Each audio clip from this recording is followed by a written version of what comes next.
Assalamualaikum warahmatullahi wabarakatuh. Nah, teman-teman dimanapun kamu berada, alhamdulillah saat ini kita berada di salah satu tempat kuliner yang rame di Jogja. Alhamdulillah. Namanya Tengkleng Hoha. Dan saat ini kita sudah bersama ownernya. Wah, beliau Mas Sabtu Adi Sugiarto. Assalamualaikum Mas Sabtu. Waalaikumsalam warahmatullahi wabarakatuh. Alhamdulillah. Disebut owner tadi piye. Sehat Mas Sabtu. Alhamdulillah. Jadi ya ngene lah Gus. Sehari-hari saya sini kalau pagi tuh delok bocah-bocah. Nek malam gini wes kadang kalau nggak ada janjian nggak kesini. Tapi disyukuri lah seperti yang disampaikan oleh dirimu bahwa memang semua butuh proses ya. Orang kalau bisnis itu kita mau bisnis apapun kalau niatnya kosong, niatnya zong, hanya soal materi ya capek juga. Jadi ini soal niat ya. Niat memulai bisnis. Ngomong-ngomong, kita sudah sering dengar tentang Mas Sabtu Ari, bagaimana perjuangannya ya. Berdarah-darah. Oke, saya nyoting ya. YouTuber do teko penuh onak dan duri. Nah, mulai concern di bisnis kuliner tahun berapa Mas Sabtu? Ya, alhamdulillah. Mungkin sambil ngobrol santai ya, sama Gus Hajir. Ya. Kalau jualan itu aku sejak kuliah tahun pertama sudah jualan. Jadi waktu itu aku kuliah di UGM, dilalah keterima, cuman nggak ada biaya. Ibuku pedagang di pasar Lempuyangan. Sejak kecil anak yatim, sama. Jadi sama. Tapi duluan dia 4,5 tahun udah nggak punya bapak, saya 11 tahun. Nah itu ketika keterima di UGM, saya mikir gimana caranya supaya bisa bayar kuliah. Saya bilang sama ibu, izinkan saya kuliah, Allah Maha Kaya, pasti nanti ada rezekinya, ada jalannya. Tapi habis itu mikir toh, kalau hanya punya prinsip Allah Maha Kaya tapi tidak ikhtiar ya zong, bener, artinya kita kosong. Yang saya lakukan akhirnya waktu itu mulai bekerja apapun yang penting halal, cari uang. Jaga tas di Kopma UGM ada swalayan, aku jaga tas. Gajinya 24.000 seminggu. Tahun 98 itu. 98 saya masih SD. Aku masih kuliah. Habis itu jualan kaos, jualan stiker, jualan celana gunung. Semua tak jalani semuanya hanya untuk bisa bayar kuliah, alhamdulillah. Dan memang jatuh bangun orang kalau berjuang di umur-umur 20-an itu memang energinya sangat besar.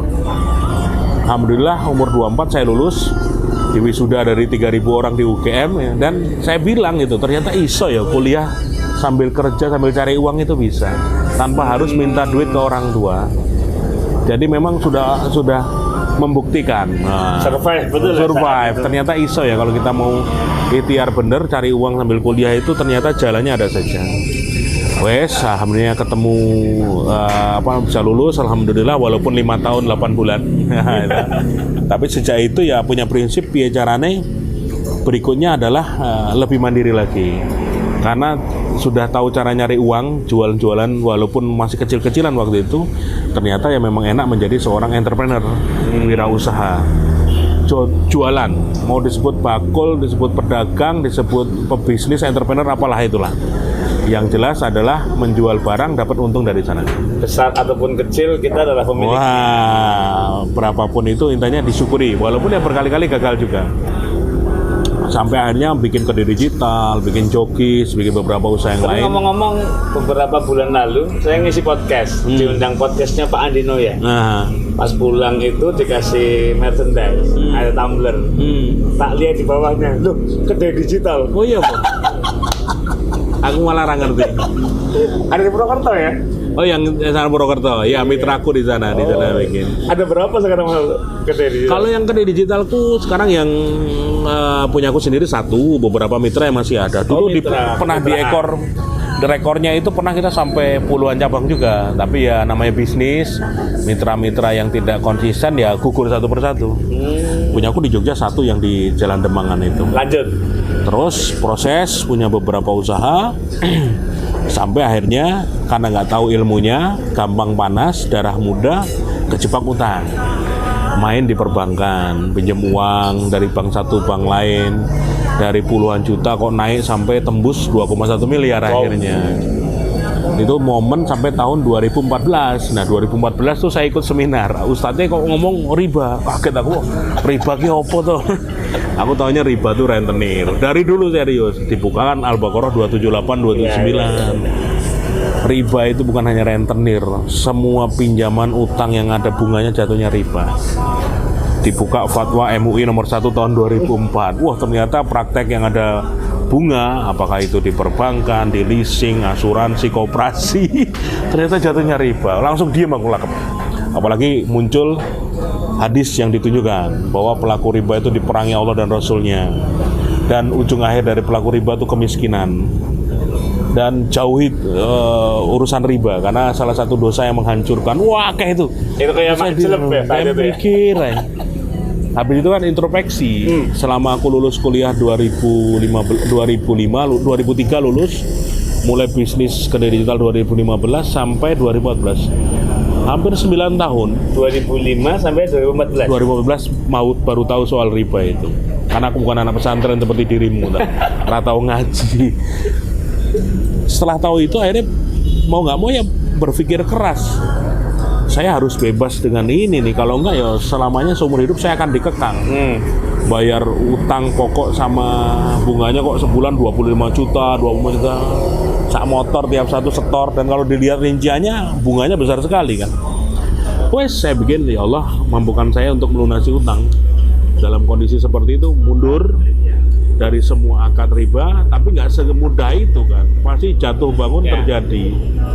Dan itu ternyata kalau kita baca hadisnya nabinya, jauhi 7 perkara menghancurkan, sama ustaznya yang ingetin aku Ustaz Samsul Arifin dari masyarakat tanpa riba ya. Mas, ngomong-ngomong ayah saya namanya Samsul Ma'arif. Samsul ini nama ustaz berarti. Nah itu Ustaz Samsul tuh bilang, Mas Sabtu coba introspeksi hidupmu semenjak punya utang riba ini sampai sekarang, kejadian apa yang kau alami. Mikirlah aku, baru sadar ya Allah 2009 aku naik mobil EPV leasingan kecemplung di Buntu.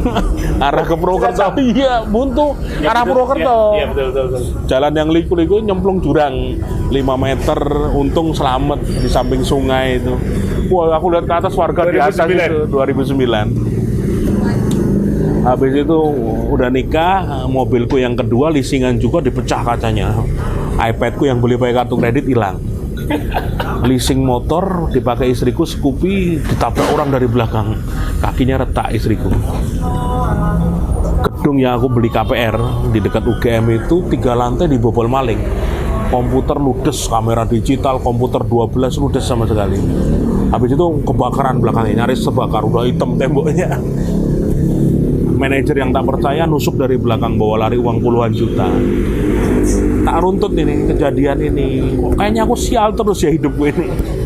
Sampai beli mobil baru keluar dari dealer, bukan beli, ngutang leasing. Mau isi bensin tuh bagian bawahnya nanggrok sisi pom bensin itu. Yang ngisi pom itu, Mas, lecet. Baru berapa hari mobilnya? Baru 5 menit dari dealer. Jadi kayak sial beruntun gitu. Sial beruntun yang aku berpikir, wah ini jadi titik terbakar balik. semua. Iya. Hati panas, dan setelah tak lihat itu periode ini benar-benar ya Tatiana. Jangan-jangan ada harta haram yang Mas Sabtu dapatkan dengan cara riba itu yang harus dibersihkan, Mas. Mas Sabtu ayo. Nah, mau Ustaz Samsul tuh pintar dia. Yang dikirim orang-orang yang sudah lunas utang, yang utangnya miliaran bisa lunas. Oh, kok bisa ya? Bisa sih. Iya. Kalau Mas Sabtu mau belajar ini, selesaikan komitmen, berazam, selesaikan. Nah, ada role modelnya. Wah, karena banyak teman-teman yang lunas. Akhirnya 2014 akhir itu aku komitmen sama istri, yuk. Yang sudah terjadi ya sudah, nggak usah nambah utang baru, yang penting kita bersihkan. Kalau harus kehilangan aset ya kehilangan aset. Waktu itu usahaku ini belum ada. Ngomong tahun berapa nih? Oktober 8 tahun ini. 7 tahun ya. 2015. 7 tahun. Setahun setelah kejadian itu. Setelah 2014 kan ketemu Ustadz tadi yang mulai mikir-mikir. Ya, betul. Mulai muhasabah lah ya, mulai introspeksi. Nah, jadi ini ceritanya gimana buka ini? Kan ini, tadi udah sadar nih. Ya. Udah insaf. usahaku yang lain kan bangkrut tuh beberapa tuh, ada soto sedep, sudah ada sebelumnya ayam berarti? remen, ada beberapa kulinerku yang tak mulai ketika masih punya utang bank itu habis semua. Joinan sama teman warung bakso, kok sepertinya duit itu malah habis ke sana terus. Sampai akhirnya dalam komitmen pengen bangkit lagi, aku lewat depan sini tuh, depan Outlet ini. enggak, pengkolan ini. Ya. Dulu nih orang jual pecel lele nggak laku. Ada tulisan over kontrak. Tak kejar langsung, mintanya 45 juta. Bu, berapa menit? Aduh, cari-cari dana, tinggal 20 juta uang. Beberapa rekening dikumpul 20 juta. Wes Bu, saya minta waktu yang 25, 3 bulan lagi. Ternyata diizinkan. 2015. Bulan? Itu utang September Oktober lah. Utang belum lunas, tapi sudah komitmen meninggalkan riba. Ternyata setelah itu Ya memang kerasa banget kan, artinya berbisnis tanpa utang. Walaupun modalnya pas-pasan, kepepet, ternyata malah jalan. karena sehat ya. Satu sisi Insya Allah, sehat. di awal yang penting berkahnya kan. Saya kerasa banget, ini usaha pertamaku yang tanpa utang bang. Karena dulu yang kode digital, yang macam-macam tuh. Ternyata survive ya sama sekali. Alhamdulillah, jadi berkembang malah ya. walaupun 2 tahun pertama ya aku menahan diri, artinya tidak tidak ngambil untung dulu. Kalaupun untung tak putar lagi, nambahi kursi, nambahi sewa tanah, nambahi sebelahnya, untuk kita semua sewa sini kan. Tapi diperbesar. Banyak orang yang berbisnis gagal tuh karena nggak sabaran, baru untung sedikit dimakan, untung sedikit ganti handphone baru dan lain sebagainya. Padahal sebenarnya itu duit harus diputar lagi supaya menggulung. Nah, akhirnya 2,5 tahun saya menahan diri tidak ngambil hasil dari warung ini. Baru 2018 alhamdulillah bisa untung. Artinya ya wis per bulan bisa saya ngambil. Dan itu tak buktikan kalau orang ngomong, ini bisnisku hanya modal 20 juta. Kalau sekarang tiap hari ratusan orang ke sini, ya alhamdulillah berarti ada keberkahan di sana atas izin Allah. Ini bukan soal promosi, bukan hanya soal makanan enak, bukan enggak. Kalau tanpa campur tangan Allah ya nggak mungkin deh ya. Seperti Nabi itu. pernah ngendikan, man taraka syai'an ittiqa Allah abdallahu lahu khairan min. Orang siapa yang meninggalkan sesuatu karena Allah akan diganti yang lebih baik. Barangkali ini jawabannya ya. Alhamdulillah. Kalau nggak surat An-Nisa ayat 100. Gimana? An-Nisa ayat 100 juga ya, bagi orang yang berhijrah di jalan Allah, maka akan ketemu sama tempat yang luas dan rezeki yang banyak. Betul. Walaupun aku kalau bilang Mas Sabtu hijrahnya apa? Hijrah dari nggak punya hutang dari yang punya hutang jadi lunas hutang. Sambil belajar terus, belajar akad-akad yang syar'i. Ini kan Mas Abdu diceritakan manisnya gitu. Pasti kan ada titik di mana tadi utang belum lunas, sementara rekening sudah habis buat modal. Itu kan pasti titik-titik yang Kalau musibah itu tak stop dalam tanda kutip ya. Mulai terasa nggak datang beruntun lagi tuh setelah memutuskan untuk 2014 itu. 2014 akhir. Itu malah Allah hadirkan keajaiban.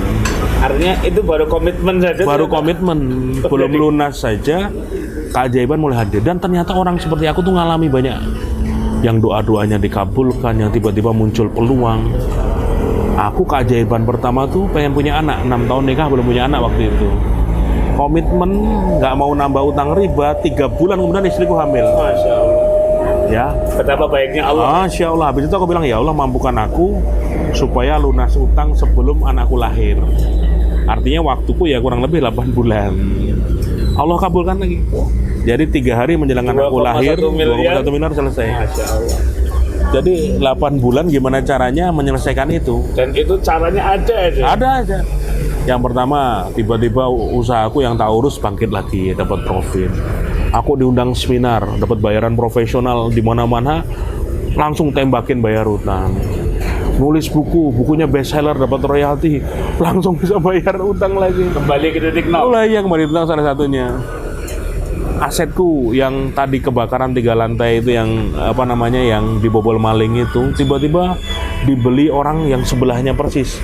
Padahal aku tawarkan kemana-mana nggak laku, nggak, susah lah cari pembeli. Tiba-tiba yang pemilik hotel di sebelahnya langsung, Mas tak beli aja udah. Luar Jadi biasa. 3 hari menjelang anakku lahir lunas itu. 3 hari? 3 hari menjelang anakku lahir.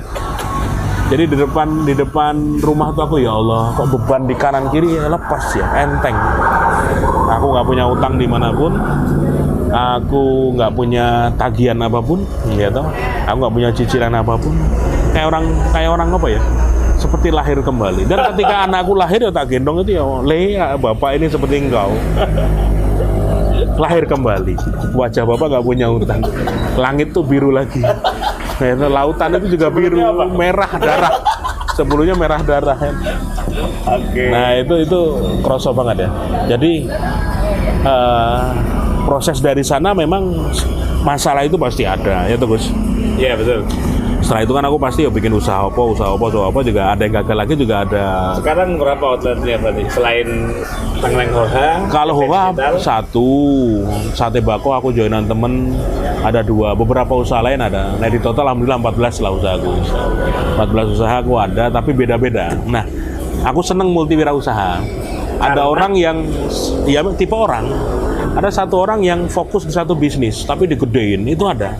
Ada temanku punya percetakan, ya hanya fokus di percetakan, tapi jobnya nggak pernah habis. Bahkan dia langsung antrian cetak di tempat dia tuh nanti ditunda-tunda. Itu ada satu aja tapi fokus.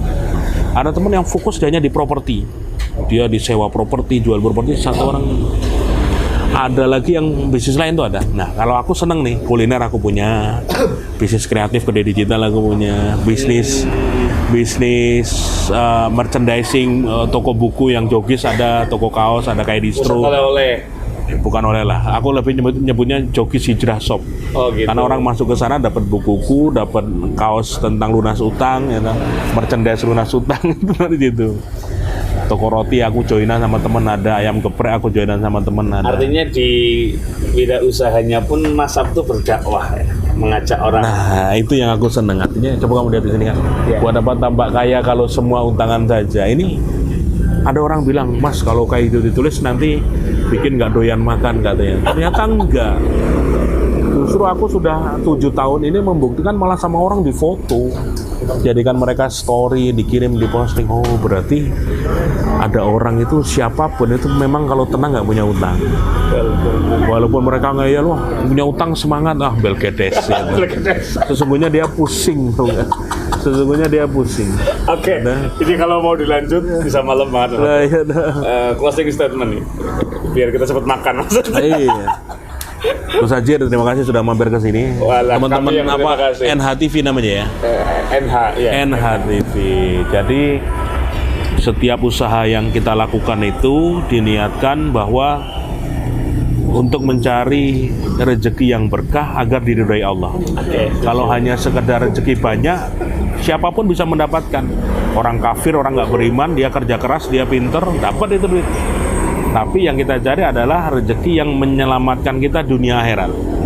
Makanya kalau saya sholat itu doa saya, ya Allah hadirkan rezeki yang membawa keberkahan.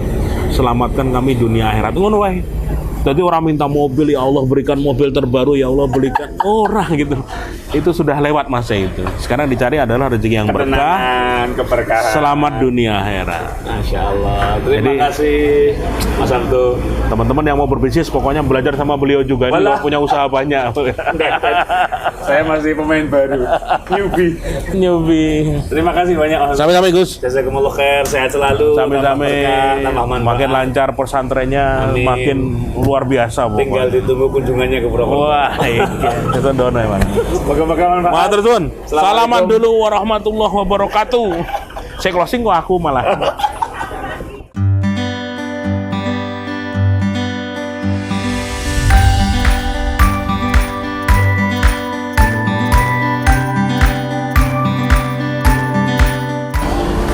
Hari ini di Tengkleng Hoa, selain kedatangan tamu Gus Ajir dan teman-teman, saya dapat hadiah banyak.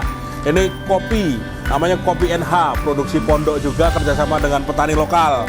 Madu pahit NH, Masya Allah. Ini juga katanya bikin jos gandos ini. Sama buku ayah beliau.